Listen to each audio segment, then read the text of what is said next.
Maraming mga tao ngayon na nagkakaroon ng depression and then to the point we hear it, naririnig natin and then I see your monsters, I see your pain. Tell me your problems, I'll chase them away. I'll be your lighthouse. Hi guys, it's me Joanne. Welcome to my channel. So ang ibabahagi ko sa inyo ngayon is at makakapagbigay din ito ng lesson doon sa mga taong mga nakakaranas or nasa punto ngayon what depression can feel like. I-share ko dito po sa inyo. I know maraming mga tao ngayon na nagkakaroon ng depression and then to the point we hear it, naririnig natin and then it's kumbaga huli na kasi hindi natin nakikita ang sakit na ito. Kaya natin itong kumbaga itago, kaya natin pag humarap tayo sa mga tao, kaya natin i-fake na maligaya tayo, na walang problema, something like that. And ito po ay base sa aking karanasan back in 2016 po. I still remember on my deepest, darkest life. It was August 2006, 2016. My son was 8 months old baby.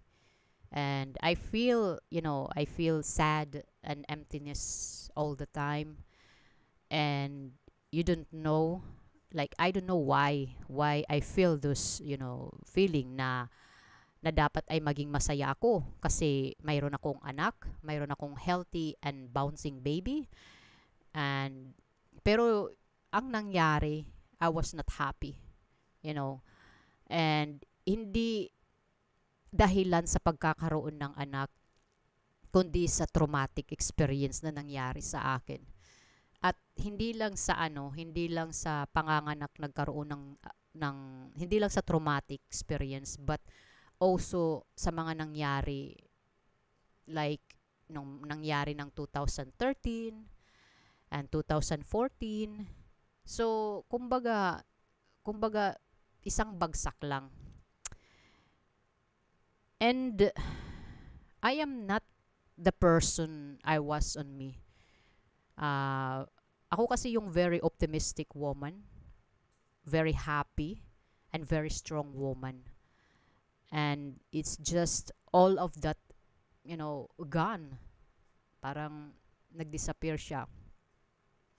I am not blaming for having a child, or I'm not blaming my son either. In fact, because of my son, I see, the light na to keep going. It is really difficult to see this light, especially pag nasa deep darkest ka na, nasa deep depression ka. Ang hirap makawala, but I am just focusing this light. And my son is a big blessing in my life. Kasi nung time na wala pa yung anak ko sa akin, hindi pa ako nagdadalang tao, I feel lonely. I already feel lonely, na matutulog ka sa isang malaking bed na nag-iisa ka lang, ang yung asawa mo nasa baba. Kasi syempre, I try also na matulog ako ng late, but hindi ko talaga magawa kasi yung katawan ko talaga is iba. So sanay siya sa ganun kasi syempre nung time na yun, bago kami magkakilala, yung kanyang trabaho is sometimes like sa gabi nagtatrabaho siya kasi uh,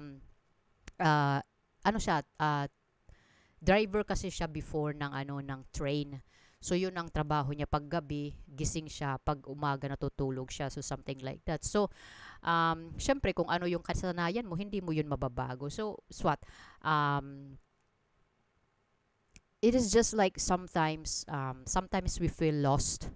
At kahit adult tayo, we still need our parents, we still need our parents to guide us and to support us, kasi ika nga ang pagiging isang magulang, um kung wala manual kung ano yung dapat gawin, at ano ba yung tawag na ito, yung bang magagawa mo, something like that. So wala talaga siyang manual, so everything is like nature talaga.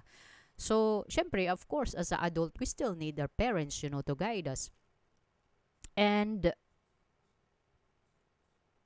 I lost most of me, at yung mga masasayang nangyari sa aking buhay, lahat yun ay nawala.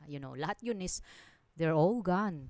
And since, because of the trauma, hindi lang kasi ako nagkaroon ng depression about anxiety, about panic attack. Kasi before, mayroon na akong anxiety, but hindi mo naman yan makukuha ng ganun-ganun na lang sa anxiety, na magkakaroon ka ng depression ng bigla, unless kung walang may nangyari sa yung traumatic, or unless walang kumbaga walang traumatic na nakaano sa iyo, kumbaga nakabaon sa yung pagiging isang tao. Kasi you know what guys, anxiety, kung nakakuha ka lang ng anxiety because you are stressed, it's simple what that, na kailangan mo talagang i-balance yung stress mo para hindi mag-trigger sa anxiety attack or mapunta sa disorder.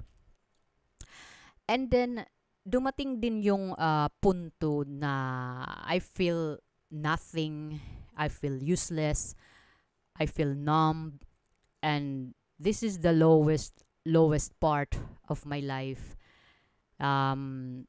Is, just I want to take all the pain. I want to take all the pain away. So, every time kinakausap ko yung asawa ko na you have to take care of a child or something like that. Kasi hindi kami malayo sa station. Hindi kami malayo sa station. But, hindi ko siya inopen up sa aking family sa Philippines. Kasi alam kong hindi nila ako maiintindihan. Alam kong they can say all of words na bibigyan ka ng motivation, ng mga strong na mga words, but all of that, it didn't help, sa isang taong nasa deep darkest moment sa kanyang buhay. And yes, I do agree that yung first na dapat makaalam sa yung sitwasyon at sa yung pinagdadaanan is ang iyong pamilya, ang pamilya mo sa Pilipinas.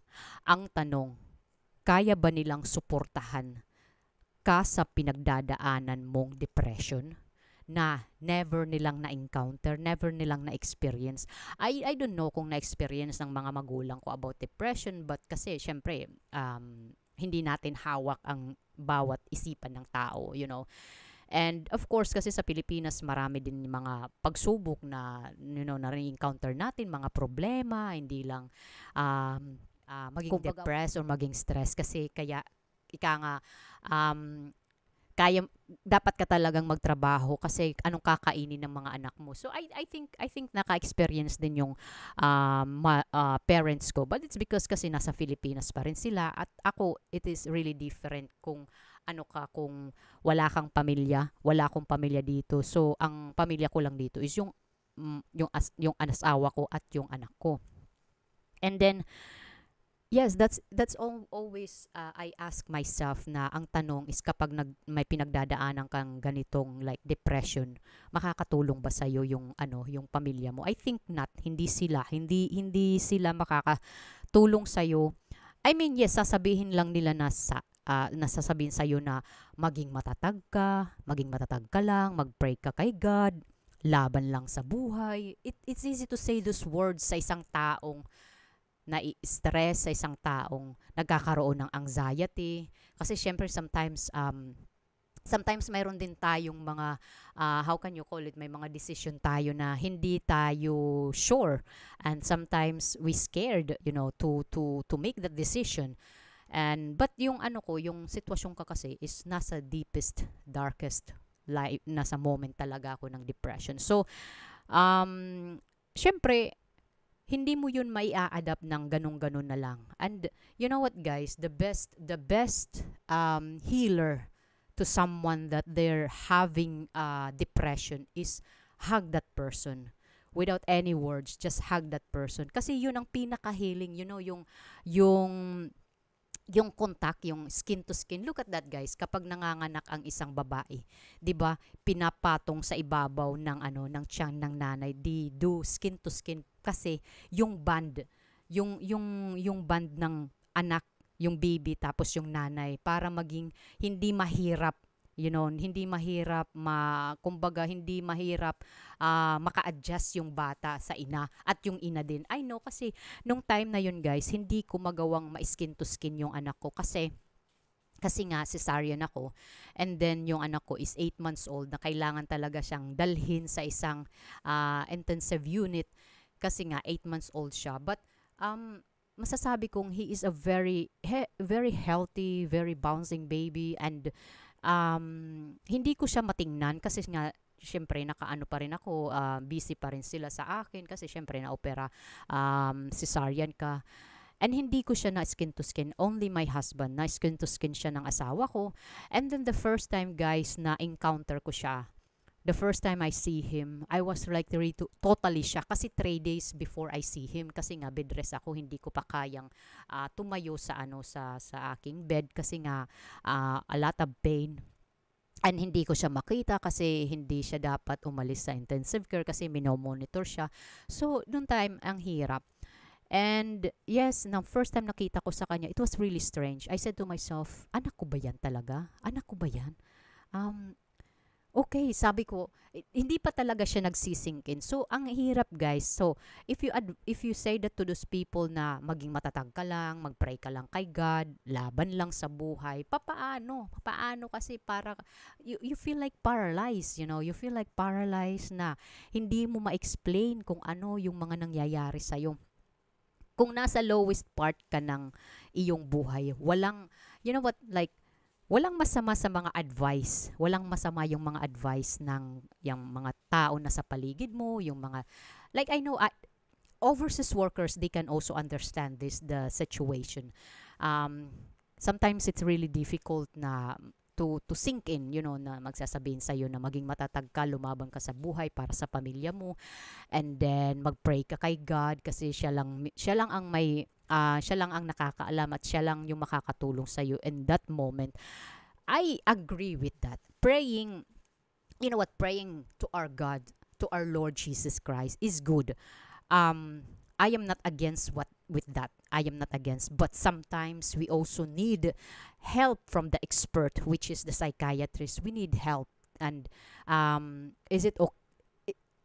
It's okay not to be okay. Sometimes you feel it, and may mga time talaga that we need help. We need help, and so yung asawa ko,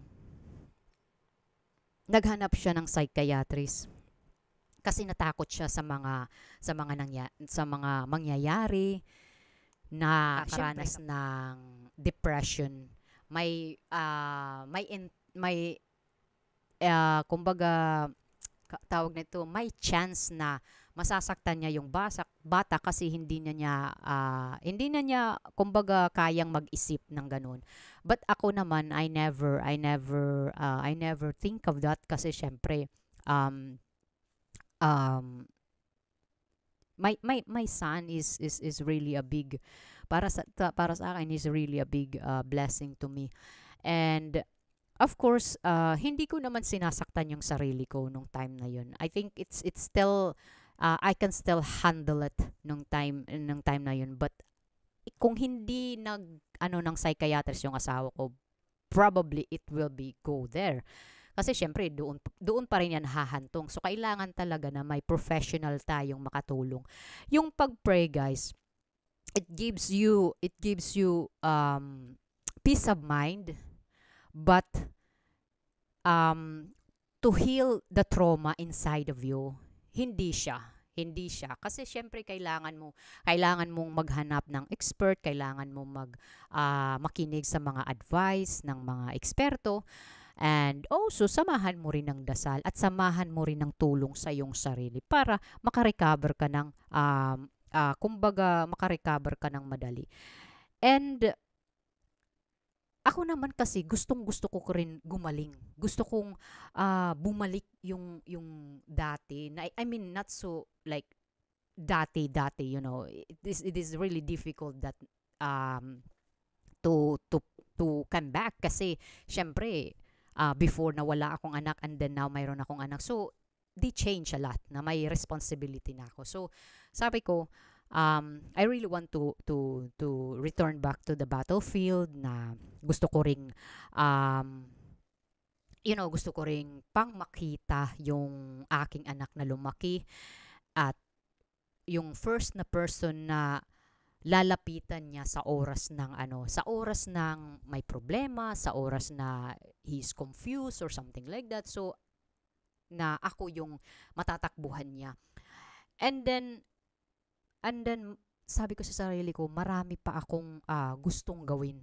Gustong gawin kasama ang asawa ko at anak ko at yung magulang ko. Yung magulang ko kasi both pa silang nandito sa mundo. So, ayaw ko naman na, kumbaga, mauna ako sa kanila. No, I don't want. And also, kasi ika nga may purpose ako sa sarili, sa buhay ko. Kaya ako dapat lumaban at kaya ako nandito sa mundo. And I know this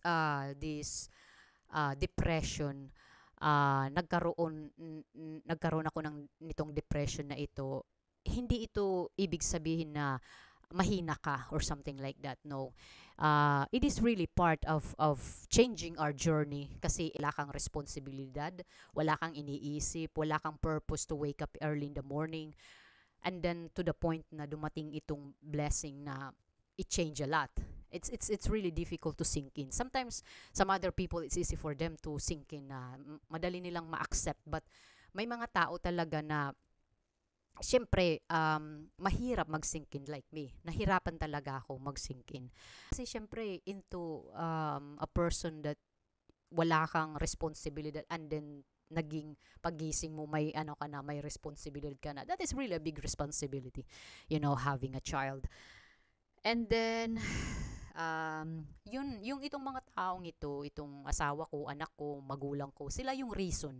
Sila yung reason kung bakit hanggang ngayon ay nagpapatuloy pa rin ako sa buhay at patuloy na lumalaban sa buhay, na life is short, enjoy while we can, kasi hindi na natin ito ma-rewind, kumbaga. Hindi na natin ito mababalikan, So, everything happens to me. Para sa akin, hindi ko, ngayon na I'm already okay, hindi ko tinitingnan about those darkest, deepest, kumbaga, journey na nangyari sa akin, yung depression ko. Para sa akin, I know God has a purpose with that. And one thing that I know, I ask a sign to God na bigyan niya ako ng tao, padalhan niya ako ng tao na makakatulong na makakatulong na maibsan itong dinadala ko. Kasi nga may trauma na involved dito. So, hindi talaga siya madaling to say that maging matatag ka, maging lumabang ka lang sa buhay at mag-pray ka lang. Hindi lang kasi yun basta-basta, guys. Pag kung ikaw yung nasa sitwasyon ng tao na may depression, ang hirap. And I can understand why some people na nagsusuicide kasi syempre hindi nila makayanan about kung ano yung nangyayari sa kanilang buhay. Kasi you know what, guys, being like for example, if you're a teenager and then nagkakaroon ka rin ng responsibilidad na you have to focus your study, you have to kumbaga, kasi may mga gusto kang makamtan sa buhay, but those thing na gusto mo is hindi yun madali. Kailangan mo talagang paghirapan. So also, tapos nagkaroon ka ng asawa, so you have responsibility to take care your husband, to take care both of you, and also to take care your relationship. And Also, and then papasok dito yung magiging isa kang magulang, magiging isa kayong magulang, and you have also to help and you have to learn that.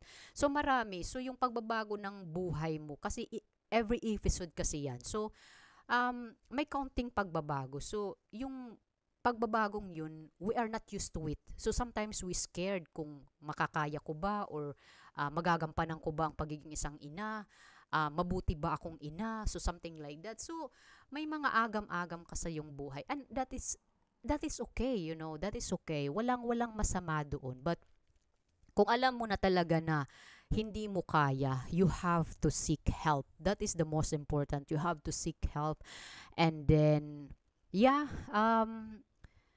mahirap siya, but nakayanan ko, guys. Nakayanan ko. And this depression, this is not only for people, to woman na nagkaroon sila ng anak or nagkaroon sila ng bad experience sa panganganak, or this is also for overseas workers, kasi marami din akong nakikita ngayon na nahihirapan talaga sila kasi syempre mentally and physically and psychologically, malaki yung pinapasan nila, especially sa trabaho nila. Kung may boss sila na they are very strict, or kumbaga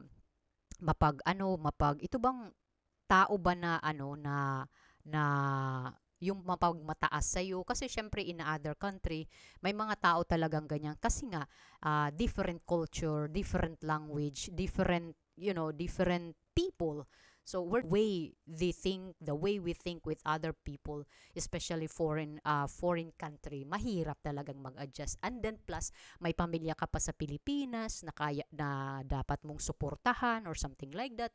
And then may mga problema ka rin na yung mga cost, yung ka talaga magpadala para sa mga anak mo, para sa magulang mo, something like that. It's all of that parte talaga ng pagiging isang tao. I know, mahirap talagang pagiging isang tao.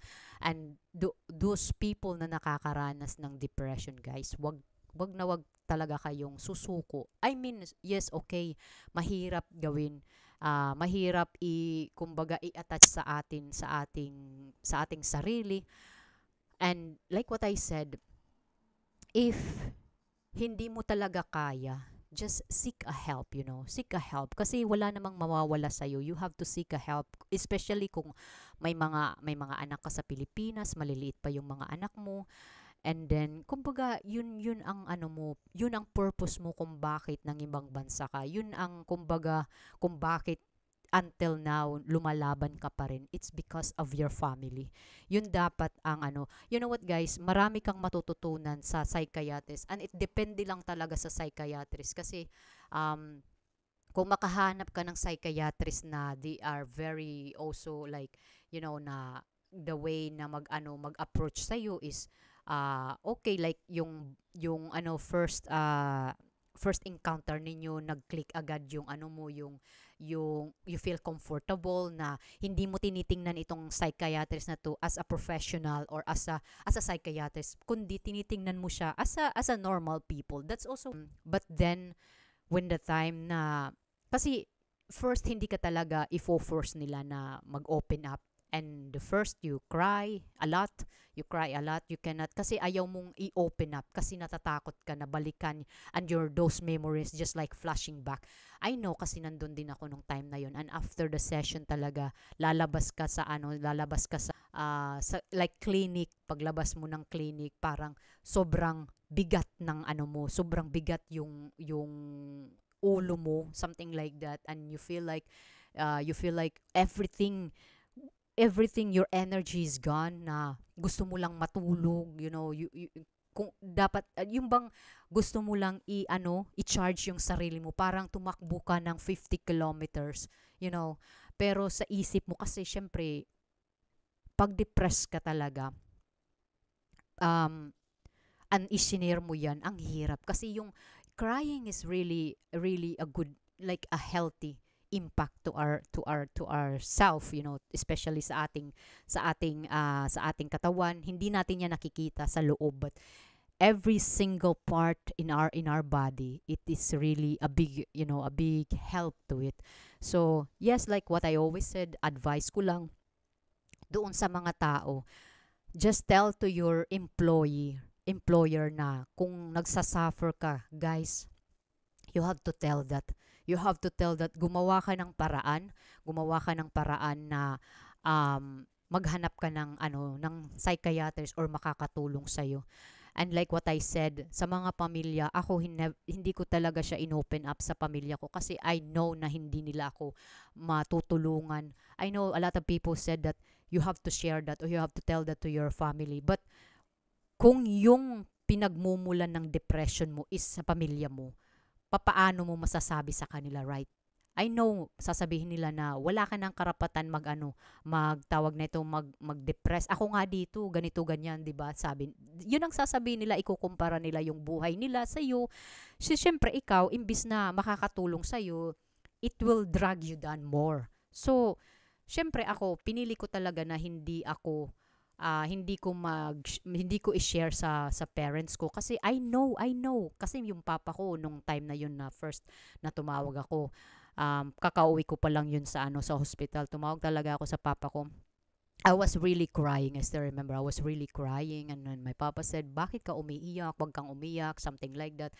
So you know what, guys, kung yung anak ninyo umiiyak, tayo kasi we're just like also like toddler, yung anak natin pag emotional, hindi nila ma-explain ang kanilang nararamdaman. Same also sa adult people. Hayaan mo silang ilabas yung kanilang emotion, hayaan mo silang umiyak, and you have to say it's okay to say to cry, it's okay to express this emotion kasi that is normal. But pagsasabihan mo na bakit ka umiiyak, dapat maging maligaya ka kasi may anak ka, something like that. So kumbaga blinablock yung emotion mo. So para sa iyo yung impact mo, I don't want to show this emotion to my family kasi syempre para sa kanila it is not good, to show that weakness. But the truth, that is not a weakness. They just like express your emotion na syempre may time talaga na tayong mga tao is bibigay talaga no matter how resilient we are. Bibigay talaga tayo kasi if we pretend that we are resilient, we are strong, we only strong in front of them, but behind the strong, like behind those being strong, you are broken, and you are drowning, and you're collapsing. So that is depression is, guys. So you cannot manipulate it. And the more you manipulate it, the more you pretend that you are okay, the more it drags you down very fast. Just like, itong sinasabi nilang yung kumunoy, the more you move, the more it takes you suck down. So, syempre, sa mga tao, hindi talaga nila maiintindihan, lalo na doon sa mga taong never nilang na-encounter about what is depression really feel like. So, I hope yung makakapanood nito is makakuha sila ng knowledge and aral, and sana i-share ninyo itong video ito sa mga taong malalapit sa inyo na nakakaranas ng depression. Hindi talaga madali. I know kasi ako, mayroon din akong katrabaho. I share also my situation, and she also said to me, you are a very strong woman, and I'm very proud of you that you've been kumbaga nalampasan mo yan, na humanap ka talaga ng paraan. And she said to me, my sister, until now, she really after school, she just like direct to the room and close all the curtains, and that's also what I always did to myself. I only want dark place, na ayokong even makapasok yung sinag ng araw sa loob ng bahay ko. Ayoko. I want always dark. So, it is not a good. And sabi niya sa akin, I also asked that to my sister if you need help, and she said, no, I'm okay. Everything is fine or something like that.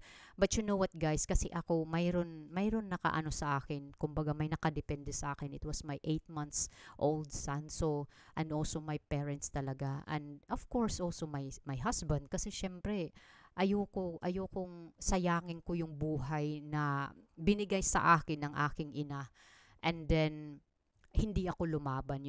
I want to fight till the end na humanap talaga ako ng makakatulong sa akin. So, yes, I am not ashamed that until now I take these antidepressant pills because it helps. And also psychiatrist every 3 months. And the next video I will explain also, I will also share everything about the antidepressant, about the psychiatrist, and this famous doctor, the psychiatrist, uh, Dr. Gabor Mate. And he is a really good psychiatrist, and he also experienced about, about addictive, not, you know what guys, addictive is not only drugs, not only drinking, not only smoking, but also addictive eating, addictive working, addictive buying all kind of stuff that you didn't need it. So anyway guys, thank you so much. Sana na gustuhan ninyo yung video ko. I know it is very long video, but it gives you um, open eyes. And kung may mga taong nagsasuffer or kilala ninyo, sabihin, kumbaga, bigyan ninyo siya ng hug. That's the only thing they need. And tell them na nandyan ka lang kapag kailangan ka niya.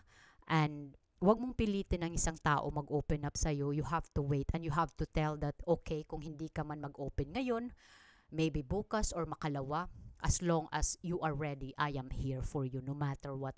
You know what guys, life is too short. We have to be careful kasi itong depression na ito, hindi ito nakikita. At masyasyak ka na lang sa isang idlap, wala na dito sa mundo yung mga taong importante sa atin. So kailangan talaga na maging talaga tayo, maging